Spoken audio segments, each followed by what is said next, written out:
it this way. All right. So, the week I turned 43, my doctor told me that I was at high risk for future osteoporosis. She told me I had to double my vitamin D intake and my calcium, and I had to make sure not to break any bones. And I was really stressing out about this. I know it seems so silly now. I was really stressed out about this. Not just because of the medical stuff, but because, for some reason, 43, it just seems so silly now. 43 felt like a really big deal to me, okay? It really did, I mean, after like the initial scare of 40 wore off, I was looking forward to 42 because I am a Hitchhiker's Guide to the Galaxy nerd, and if you know, 42 is the answer to the universe, so I figured I would get some answers that year. Spoiler alert, I did not. And, so I just, 43 now felt like there was nothing to look forward to but old age with osteoporosis. So I'm deep in my feels at this coffee shop, and I'm standing next to this woman who has a really interesting tree necklace on. It's just like big and beautiful, and I say, hey, cool necklace. She goes, thanks, my mom gave it to me because I'm a tree climber. I'm like, what's that? She says, oh, it's because I climb trees all over the world with a legit tree climbing guru. He's the real thing. He's been featured in National Geographic. And so I grew up in the redwood forest of Northern California, so naturally I asked her, well, have you ever climbed a redwood tree? And she gets even more excited and says, oh my God, that one's my favorite. And then she tells me that because the branches are so big, birds come up and they drop seeds on the branches and other trees grow out of the branches. So when you're up there in the sky, it looks like you're in a secret forest that's in the sky. And it sounds so magical. She says, well, you should call my guru because the redwood climb is coming up, but don't get your hopes up because it's probably full. So I go home and I call him, and he says, we've been sold out for over a year and this never happens, but I had a cancellation this morning, do you want it? And I'm like, I need to think this over. He gives me 24 hours to think about it. And I keep thinking about what my doctor said about not risking breaking any bones and how climbing 200 feet in the sky on a redwood tree is probably exactly what she doesn't want me to do. And also the other big thing is that it's $400, which seems insane to pay that much money for something that we did for free as kids, right? Only I wasn't able to climb a redwood tree for free as a kid because you can't. The branches are so high up. All I could ever do was look up at the canopy and wonder what it looked like up there. So I get this feeling that I recognize as, if I don't do this, I'm going to regret it. And I also feel like the urgency of my age, and I'm like, you know what? If I'm ever gonna climb a redwood tree, it has to be now before I'm any older. So I agree, and I pay the money, which is a really big deal for me. It's like half my rent at the time. So the first thing he has me do is sign a waiver saying that I know the risk involved in climbing hundreds of feet up a redwood tree.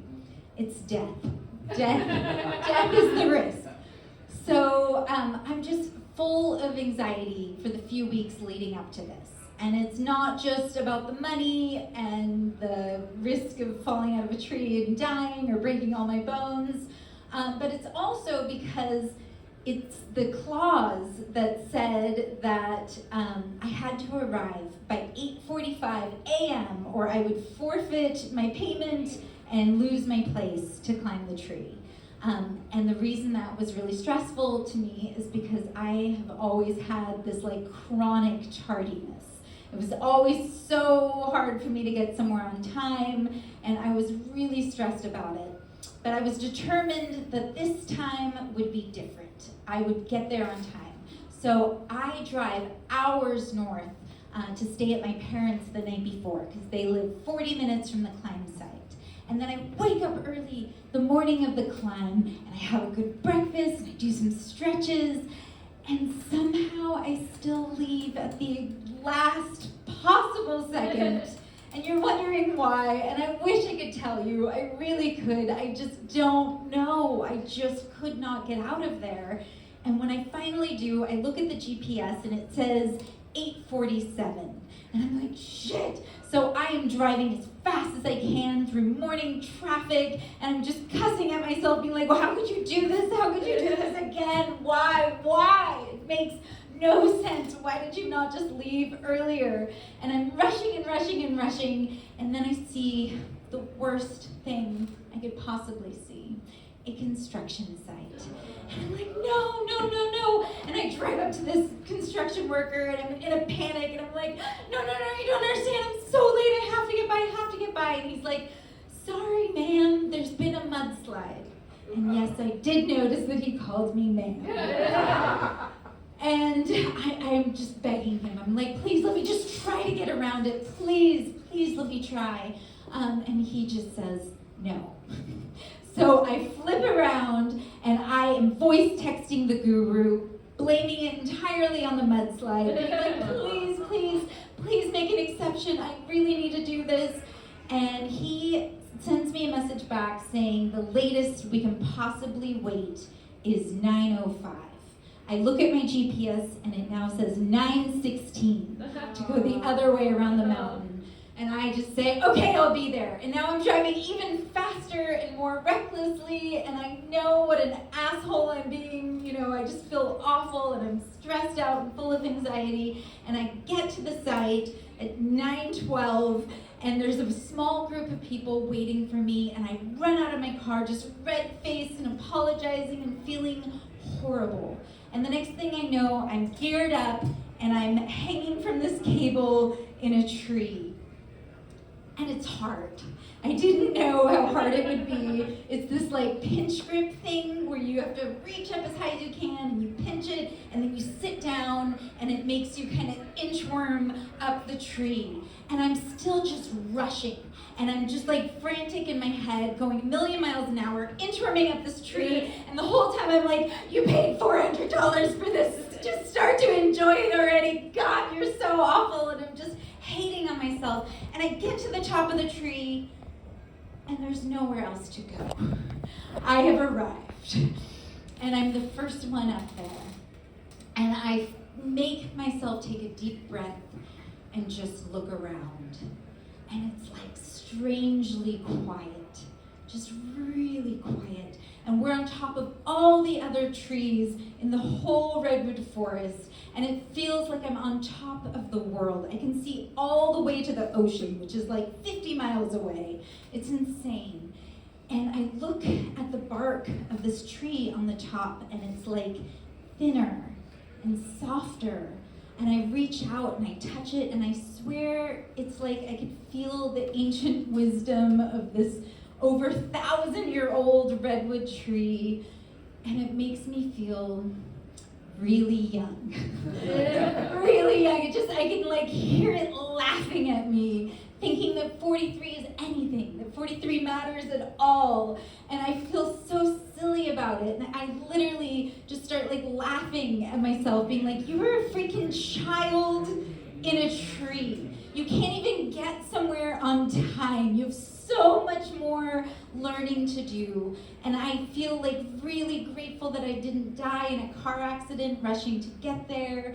And for the first time in a long time, I feel this appreciation for my body, for being strong enough to climb up this freaking thing.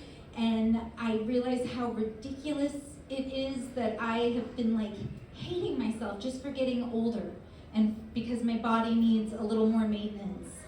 And when I rappel back down like a freaking tree ninja, I notice the trees coming out of the branches.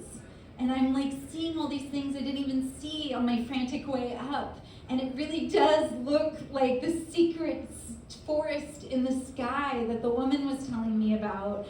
And I think about how adaptable life is and how we're all just doing the best we can with what we've got, even if we're just a tree growing from a freaking branch in the sky.